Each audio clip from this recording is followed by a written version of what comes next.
ça fait une belle continuité avec ce que Christophe vient de nous présenter, parce que moi, je suis venue aujourd'hui pour vous parler de la relation thérapeutique lors d'interventions en contexte de négligence entre le parent biologique ou d'origine et les services en protection de la jeunesse. Je voudrais remercier Vicky Lafantaisie et Annie Bérubé qui me soutiennent dans ce projet depuis le début, et aussi l'IUJD qui me permet de présenter aujourd'hui. Donc, je vais passer rapidement sur le cadre théorique et puis je vais, pour vous parler du trauma complexe, de la gestion du stress qui est relié avec cette problématique-là et qui est des interventions sensibles au trauma, ce que ça peut venir ajouter à l'intervention en protection de la jeunesse. Pour mon mémoire, généralement, mon objectif, c'était d'identifier les mécanismes qui sont sous-jacents à l'établissement d'une relation positive entre le parent biologique et l'intervenant en protection. Et pour la présentation aujourd'hui, on va focusser sur l'influence de l'analyse clinique sensible au trauma sur cette qualité de la relation thérapeutique. Donc, là, j'aurais pu vous parler certainement pendant 45 minutes de ce qu'est le trauma complexe, mais vous connaissez sûrement une bonne partie de la base de ça.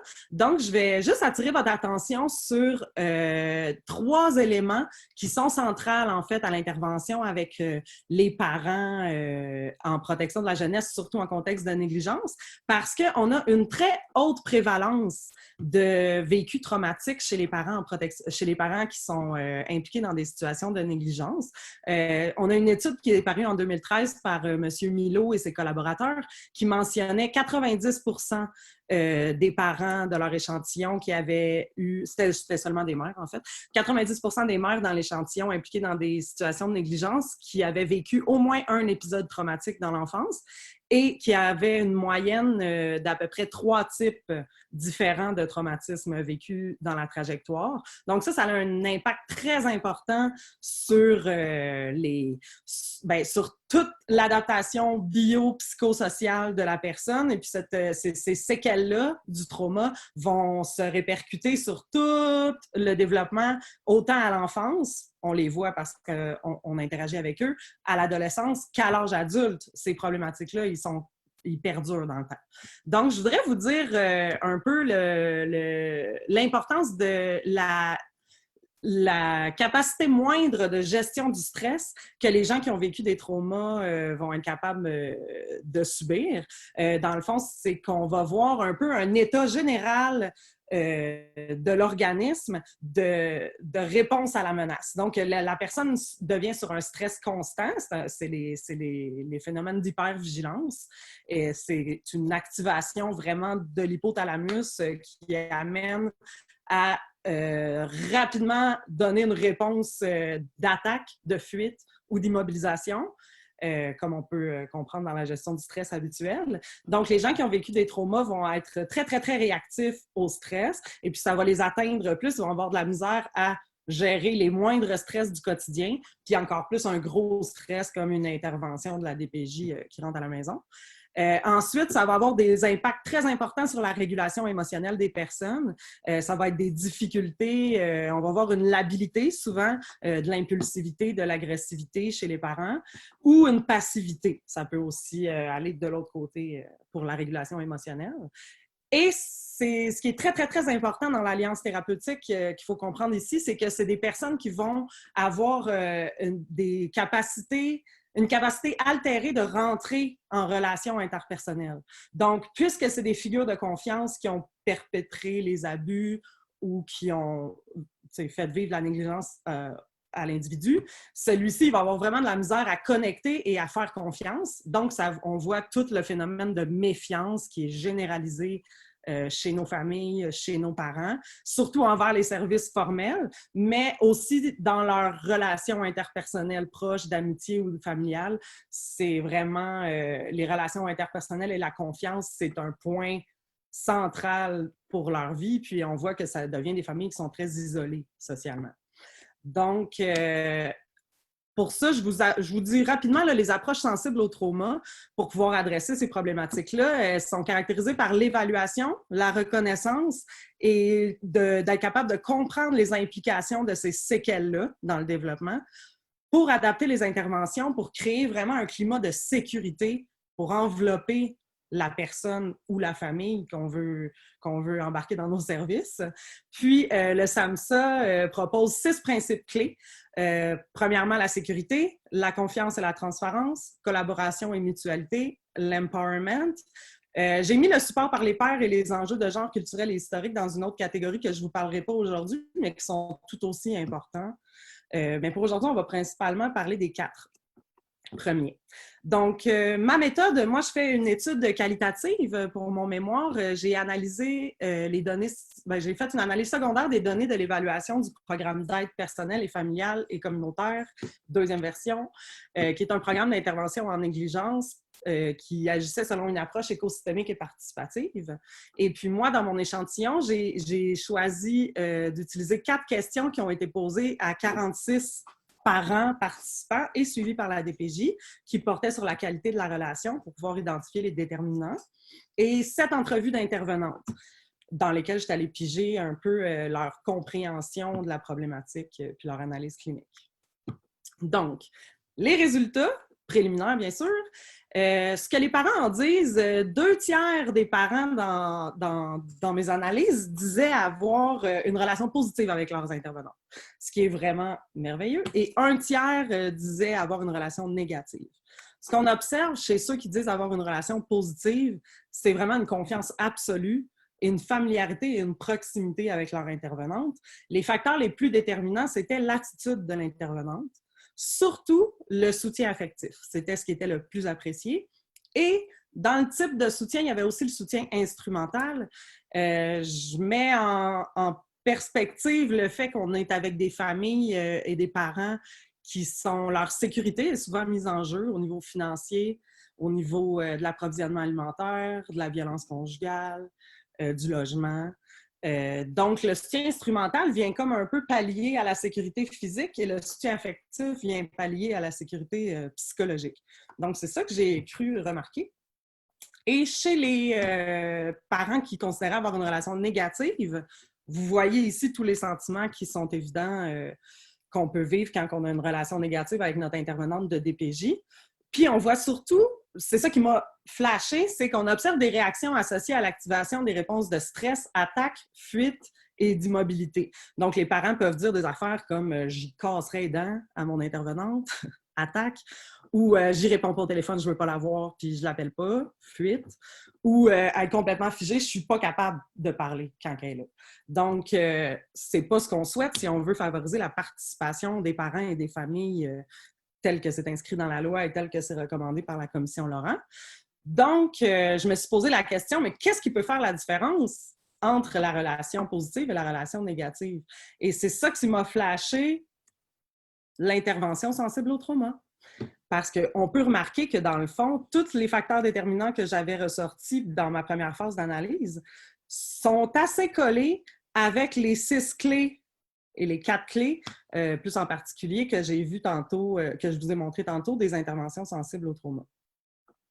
Donc, moi, pour mon mémoire en général, j'avais identifié 3 types d'analyses que les intervenantes sont susceptibles d'utiliser dans leur analyse clinique pour prendre leurs décisions et pour choisir les interventions qui sont à privilégier avec les familles. Alors, ces 3 types d'analyses-là, il y en a un premier qui est vraiment axé sur les difficultés individuelles des parents, et bien souvent des difficultés individuelles de la mère, on va se le dire, mais des parents en général. Et cette analyse-là, elle est souvent focusée sur les comportements parentaux. Donc, c'est un peu le top de l'iceberg sur lequel on focus ici. Un deuxième type d'analyse, c'est des intervenantes qui vont avoir une compréhension qui est écosystémique, donc qui vont être capables de replacer les difficultés du parent dans son contexte. Donc, ça, c'est très pertinent et intéressant de voir les intervenantes aller patauger là-dedans et faire les liens entre toute la réalité puis l'expérience vécue par le parent. Puis, j'ai vu un très minime pourcentage d'intervenantes qui arrivaient à aussi intégrer à cette compréhension écosystémique-là une conscience de des effets de leurs propres actions sur le suivi et sur le parent. Donc, c'est rare que les intervenantes vont le faire, mais il y en a certaines qui le font. Puis, je voulais ici vous mettre en... Ben là, j'aurais voulu vous parler beaucoup de ce que les parents ont dit, mais je vais juste vous attirer votre attention sur ce commentaire-là d'une intervenante que je trouve qu'il résume bien ce que ça peut être pour moi une intervention qui est sensible au trauma et qui vient rechercher les 4 critères que je vous ai nommés tantôt. Donc, on voit ici que l'intervenante a dit « Fais-nous confiance à nous ». Puis là, le parent, bien sûr, dit « C'est dur pour moi parce que je sens que tout ce que les gens essayent de faire, c'est de m'arracher mes enfants. » Puis là, l'intervenante a dit « Ça a été plus fort que moi. Je l'ai pris par la main. Puis j'ai dit « Regarde-moi là, on va travailler ensemble. Je te le jure, ça va être vraiment ensemble. » Puis l'intervenante, après, a ajouté un petit commentaire sur « Tu voyais qu'elle avait du potentiel. » Puis elle a dit « Ils ont tous du potentiel tant qu'à moi. » Fait qu'on voit ici comment l'intervenante peut arriver par son engagement personnel dans l'intervention de professionnel à créer une mutualité qui va amener le parent à lui aussi s'engager, puis qui va amener un climat de confiance et de sécurité affective là-dedans. Parce qu'on s'entend qu'il y a un très grand obstacle à l'intervention en protection de la jeunesse et c'est la capacité de l'institution de prendre une décision de diviser une famille, de faire un placement, de prendre des décisions qui vont avoir des répercussions à long terme sur la famille. Donc ça, c'est la plus grande menace psychologique à la sécurité des parents dans ce que j'ai lu dans les interventions. C'est toujours ça qui revient, puis ça ne surprend personne. Donc, on voit ici comment elle peut contourner cette difficulté-là de sécurité psychologique en mettant son engagement, son cœur sur la table, comme je peux l'expliquer comme ça. Et je vous donne aussi un autre exemple qui est un peu l'autre type, le premier type qui était focusé sur les difficultés individuelles des parents. Donc, on voit ici une intervenante qui mentionne que la consommation de cannabis de la mère fait en sorte qu'effectivement, il y a des jours qu'elle est motivée puis d'autres non. Des jours elle veut, des jours elle veut pas. Ça dépend de comment elle se lève. C'est une situation qui est jugée très à risque et c'est vraiment proche du retrait. Alors, on voit ici que l'analyse clinique de l'intervenante met la cause des difficultés sur la toxicomanie. Alors, on voit qu'on n'a pas une conscience du trauma et des répercussions du trauma qui transparaît dans ce jugement clinique-là. On va aller voir le comportement, donc la toxicomanie, qui serait la cause du problème de mobilisation. Alors, on voit que le parent, comment il se sent dans cette situation-là. La mère trouve que l'intervenante exagère pas mal sur tout, donc elle n'a pas vraiment créé un lien de confiance. Puis elle dit, moi, la seule drogue que je consomme, c'est du pot, donc elle trouve qu'elle n'est pas si pire que ça, puis elle se sent dénigrée par l'intervenante. Puis ce qu'elle dit dans le fond, c'est l'avoir comme travailleuse sociale, ça me bloque. Donc, on n'arrive pas à amener le parent dans un état d'apprentissage avec une analyse clinique comme celle-là, parce que le parent est sur ses défenses et sur sa réaction.